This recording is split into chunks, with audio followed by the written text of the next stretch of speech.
Praise the Lord प्रियो, प्रभु का धन्यवाद करता हूँ फिर से सुंदर समय के लिए जो प्रभु ने प्रदान किया।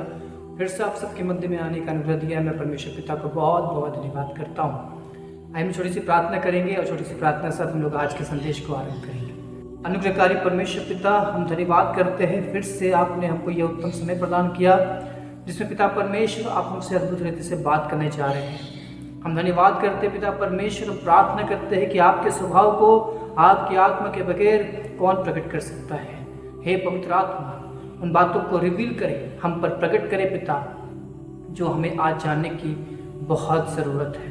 प्रभु जी, हम विश्वास करते हैं कि अद्भुत रीति से, अलौकिक रीति से आप हम सब से बात करने जा रहे हैं। धन्यवाद के साथ ये प्रार्थना यीशु मसीह नासरी के नाम से मांगते हैं, आमीन। सुप्रियो, आइए हम लोग एक वचन को पढ़ेंगे जहाँ से हम लोग अपने संदेश की बुनियाद डालेंगे, जो हमें मिलेगा मत्ती रचित सुसमाचार उसका 28 अध्याय उसका 18 पद में यूं लिखा है। यीशु ने उनके पास आकर कहा, स्वर्ग और पृथ्वी का सारा अधिकार मुझे दिया गया है। प्रियो, यहाँ पर प्रभु यीशु कहते हैं कि स्वर्ग और पृथ्वी का सारा अधिकार मुझे दिया गया है। पर अधिकार और भी है। प्रकाशित वाक्य में जब हम देखेंगे तो वहां पर प्रभु यीशु एक और बात बोल रहे हैं कि स्वर्ग और पृथ्वी का सारा अधिकार तो प्रभु के पास है ही, लेकिन साथ ही साथ अधोलोक की कुंजी भी प्रभु के हाथों में है। लेकिन आज हम लोग इस वाक्य पे ध्यान करने जा रहे हैं जहां प्रभु यीशु ने कहा, स्वर्ग और पृथ्वी का सारा अधिकार मुझे दिया गया है। यानी स्वर्ग और पृथ्वी का सारा अधिकार प्रभु के हाथों में है और प्रभु की प्रधानता में ही स्वर्ग और पृथ्वी पाया जाता है। क्या कारण था कि प्रभु यीशु के अधिकार में स्वर्ग और पृथ्वी का अधिकार था? वो कैसे विश्वास योग्य हुए कि उन्हें इतना बड़ा अधिकार मिला कि वो उसे संभाले? क्या इस कारण कि वो परमेश्वर के पुत्र थे? पर बाइबल ये बताती है कि हम परमेश्वर के संतान और मसीह यीशु के संगी वारिस हैं। यदि हम देखेंगे रोमियो उसका 8 अध्याय उसका 16 से 17 पद, आत्मा आप ही हमारी आत्मा के साथ गवाही देता है कि हम परमेश्वर की संतान हैं, और यदि संतान हैं तो वारिस भी, वरन परमेश्वर के वारिस और मसीह के संगी वारिस है, कि जब हम उसके साथ दुख उठाए तो उसके साथ महिमा भी पाए। यानी हम भी पिता के लिए वैसे ही है जैसे पिता के लिए प्रभु यीशु मसीह है। तो फिर क्या वजह है और क्या यह अधिकार, स्वर्ग और पृथ्वी का अधिकार प्रभु यीशु मसीह के लिए रिजर्व है? प्रभु यीशु ने एक बात कहा मत्ती 11 अध्याय 29 पद में, मेरा जुआ अपने ऊपर उठा लो और मुझसे सीखो, क्योंकि मैं नम्र और मन में दीन हूँ, और तुम अपने मन में विश्राम पाओगे। प्रभु यीशु यहाँ पर कहते हैं कि हमें उनसे सीखना है कि वो नम्र और मन में दीन है। और अब हम आगे देखेंगे मत्ती उसका 5 अध्याय उसका 3 और 5 पद को, यहाँ भी कुछ लिखा है और यही आज के संदेश के भेद को खोलेगा। धन्य है वे जो मन के दीन हैं, क्योंकि स्वर्ग का राज्य उन्हीं का है। 5 पद, धन्य है वे जो नम्र है, क्योंकि वे पृथ्वी के अधिकारी होंगे। यहाँ पर नम्रता और दीनता का संबंध स्वर्ग और पृथ्वी से है, और वचन यहाँ पर स्पष्ट बताता है कि जो मन के दीन है वे स्वर्ग के राज्य के अधिकारी होंगे, और जो नम्र है वे पृथ्वी के अधिकारी होंगे। पर यह नम्रता और दीनता है क्या जो हमें प्रभु यीशु से सीखने की जरूरत है? इसके लिए हमें एक वचन देखना होगा। राजा दाऊद कहता है भजन संहिता उसका 70 अध्याय उसका 5 पद में, हे यहोवा मैं तो दीन और दरिद्र हूँ। दीनता का मतलब क्या है?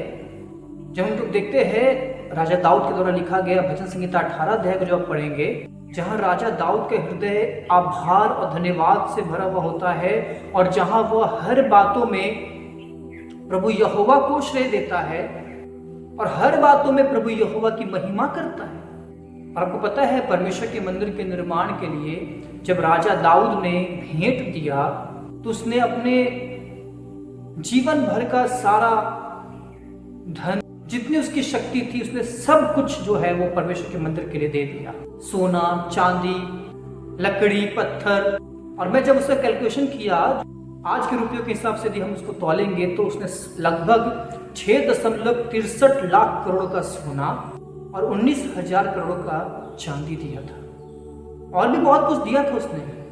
लेकिन आपको पता है ये सब कुछ देने के बाद राजा दाऊद क्या कहता है? पहला इतिहास 29 अध्याय का 14 पद, मैं क्या हूं और मेरी प्रजा क्या है? कि हमको इस रीति से अपनी इच्छा से तुझे भेंट देने की शक्ति मिले? तुझी से तो सब कुछ मिलता है और हमने तेरे हाथ से पाकर तुझे दिया है। इतना बड़ा भेंट, इतना बड़ा दान जब राजा दाऊद ने दिया तो वो कहता है कि हम क्या है कि हमें अपनी इच्छा से तुझे देने की कुछ शक्ति मिले। हमने जो कुछ भी दिया है वो तुझसे पाकर ही तुझे दिया है। दीनता,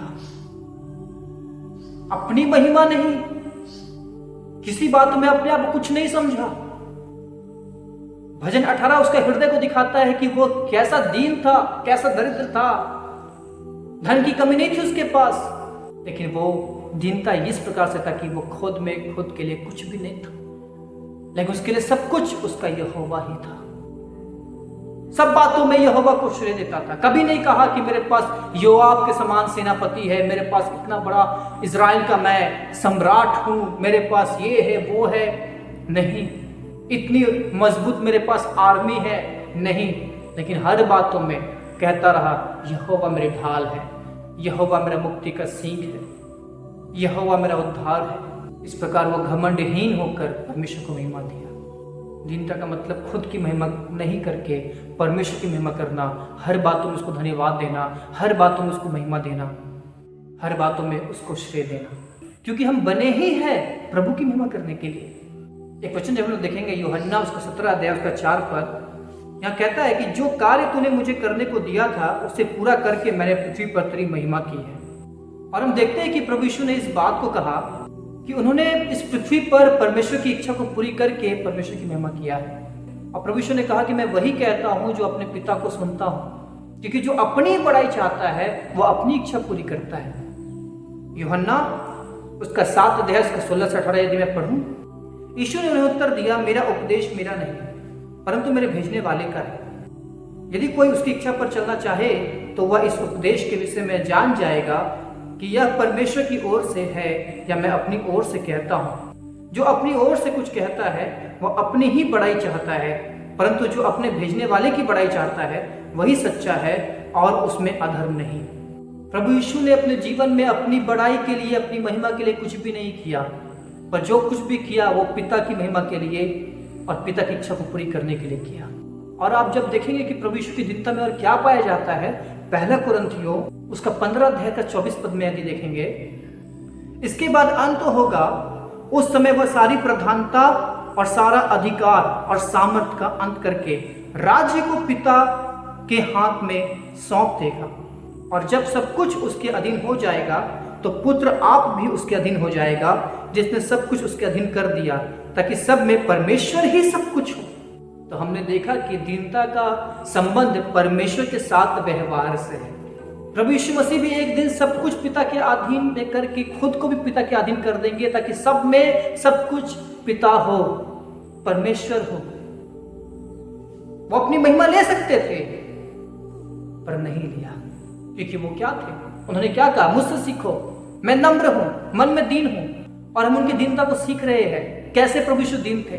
अपनी महिमा नहीं किया, कर सकते थे, योग्य थे, काबिल थे, पर नहीं, पिता की महिमा किया। हर बातों में पिता की इच्छा पूरी की, वही बोला जो पिता को सुना, वही किया जो पिता को करते हुए देखा। हमने प्रभु यीशु की दीनता को देखा कि वह अंत में सब कुछ पिता को सौंप देगा, खुद के लिए कुछ नहीं रखेगा।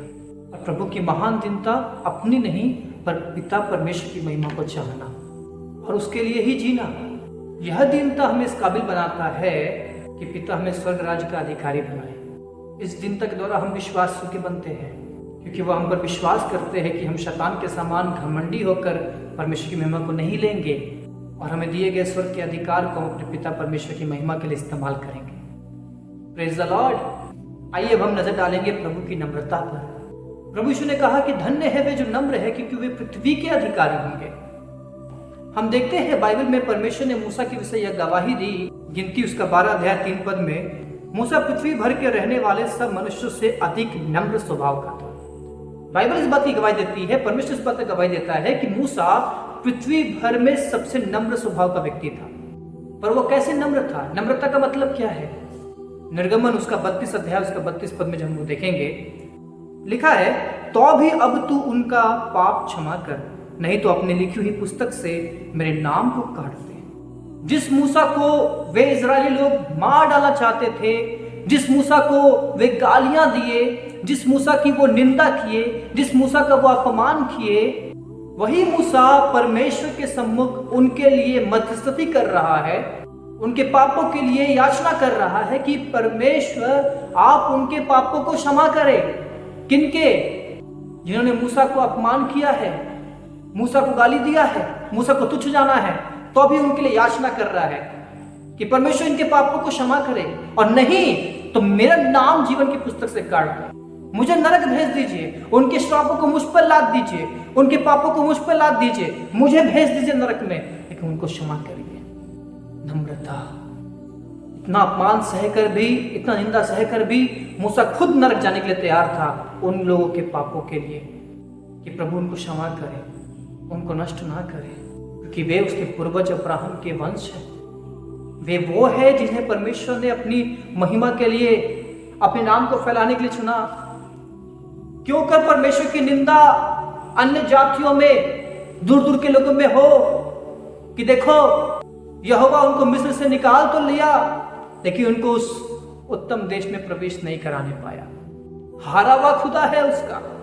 प्रभु तेरी निंदा होगी, इससे अच्छा है कि मैं तो नरक चले जाऊं, लेकिन उनके पापों को क्षमा कर, उन्हें बख्श दे। नम्रता का संबंध मनुष्य के साथ व्यवहार से है मेरे प्रियो। दूसरों को क्षमा करना, दूसरों के लिए प्रार्थनाएं करना, दूसरों को सह लेना, अपने बैरियों को माफ करना, अपने सताने वालों के लिए प्रार्थना करना। अच्छे लोगों के साथ तो हर कोई अच्छा व्यवहार कर सकते हैं, पर जो हमारा बुरा करते हैं, बुरा चाहते हैं, उनके लिए प्रार्थनाएं करें।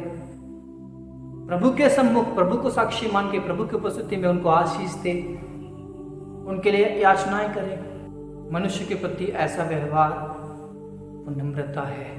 इसलिए प्रभु ने कहा, धन्य है वे जो नम्र है, क्योंकि वे पृथ्वी के अधिकारी होंगे। क्योंकि वे जो नम्र है, वे प्रभु के स्वभाव में होकर लोगों के साथ व्यवहार करना जानते हैं। क्योंकि हमने देखा जब प्रभु यीशु पापियों के द्वारा क्रूस पर चढ़ाया गया, और क्रूस पर जब वो उस असहनीय, अवर्णनीय पीड़ा को सह रहा था, तब प्रभु यीशु ने सबसे पहला शब्द अपने मुख से क्या कहा? जिन्होंने उस पर थूका, जिन्होंने उसको कोड़े मारे, जिन्होंने उसका अपमान किया, उसका ठट्ठा किया, उन सब के लिए और पीढ़ी पीढ़ी के हर एक पापियों के लिए, उनके पापों को क्षमा करने के लिए प्रभु यीशु ने कहा, हे पिता इन्हें क्षमा कर, ये जानते नहीं कि क्या करते हैं। प्रभु यीशु की नम्रता को हम क्रूस पर देख सकते हैं। जब प्रभु को क्रूस पर चढ़ाया गया पापियों के द्वारा, प्रभु यीशु ने सबको माफ कर दिया, क्षमा कर दिया, याचना किया प्रभु से, प्रभु ने माफ कर दे। प्रभु का दास स्तुफनुस, हम कैसे भूल सकते हैं उस शहीद को, उस शूरवीर को। हमारी दृष्टि में शूरवीर का मतलब, वीरता का मतलब वो जो युद्ध करके जीत के आया है, वही होता है ना। अपने आशा के अंगीकार को थामे रहते हैं, प्रभु यीशु की गवाही से लजाते नहीं हैं, सुसमाचार से लजाते नहीं हैं, अपनी गवाही पे बने रहते हैं। यदि कीमत जान देना हो तो भी मंजूर करते हैं, मर जाना मंजूर करते हैं, पर यीशु से फिरते नहीं हैं और लोगों से जीते नहीं, उनके द्वारा मार डाले गए, लेकिन शूरवीर कहलाते हैं, वीर कहलाते हैं, क्योंकि हमने अपने विश्वास में विजय को पाया है। वही विजय को उसने पाया।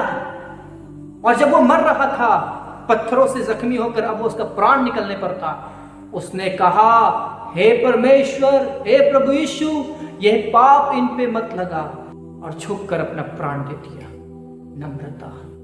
स्तुफनुस ने उस पर पत्थर मारने वालों को क्षमा किया, प्रभु यीशु ने अपने मुख पर थूकने वालों को माफ किया, मूसा ने अपनी निंदा और अपना अपमान करने वालों के लिए याचना की, और ऐसा याचना किया कि कहता है कि मुझे उनके पापों के बदले नरक भेजते, लेकिन उन्हें माफ कर। नम्रता का संबंध मनुष्य के साथ व्यवहार से है। और देखिएगा, पृथ्वी का संबंध मनुष्य से है, स्वर्ग का संबंध परमेश्वर से है। इसलिए जब हम मन के धीन बनते हैं, हम परमेश्वर के काबिल बनते हैं, हम स्वर्ग के अधिकार के काबिल बनते हैं। लेकिन जब हम नम्र बनते हैं, हम पृथ्वी के काबिल बनते हैं, पृथ्वी के अधिकार के काबिल बनते हैं, क्योंकि हमको पता है कि हमें उचित व्यवहार कैसे करना है। हमारे अंदर वो सहने की शक्ति, हमारे अंदर वो नम्रता है, हमारे अंदर वो व्यवहार है। याकूब और यूहन्ना को नम्रता जब पता नहीं था, एक गांव में यीशु मसीह को जाना था, उन लोगों ने प्रवेश नहीं दिया, तो वो कहते हैं, हे प्रभु हमें आज्ञा दे कि हम पिता से विनती करें कि स्वर्ग से आग गिरकर इनको भस्म कर दे। पर वही यूहन्ना जब अपनी पत्रियों में लिखता है, आप जाके पढ़ के देखिए, वो कहता है लव वन अनदर, हर एक को प्रेम करो। जो प्रेम नहीं करता वो परमेश्वर से नहीं, जो परमेश्वर से है वो प्रेम करता है। वही जो एक समय आवेश की और बदला लेने की भावना में था, वही बाद में क्षमा करने वाला, प्रेम करने वाला बना, क्योंकि पवित्र आत्मा ने उसके अंदर नम्रता उत्पन्न किया। हाँ मेरे प्रियो, आज वो धन्य पवित्र आत्मा हमारे जीवन में मौजूद है, जो हमें मन का दीन और नम्र बनाए, जो हमें काबिल बनाए कि स्वर्ग का अधिकार हमारा हो, काबिल बनाए कि पृथ्वी का अधिकार हमारा हो। आज स्वर्ग और पृथ्वी का अधिकार आपका हो जाएगा, मात्र एक चुनाव से कि प्रभु आज से मैं मन का दीन और नम्र बनूंगा। और आखिर में मैं कहना चाहता हूँ मेरे प्रियो, ना सिर्फ स्वर्ग और पृथ्वी के अधिकार के लिए, पर खुदाबंद की आज्ञा है, उसका आदेश है। इसीलिए नम्र बने, दीन बने, अपने प्रभु के योग्य संतान बने। प्रभु आप सबको आशीष दे। फिर से मिलेंगे नए संदेश के साथ। अपना ख्याल रखें, प्रभु बढ़ते रहे। सबको जय मसीह की।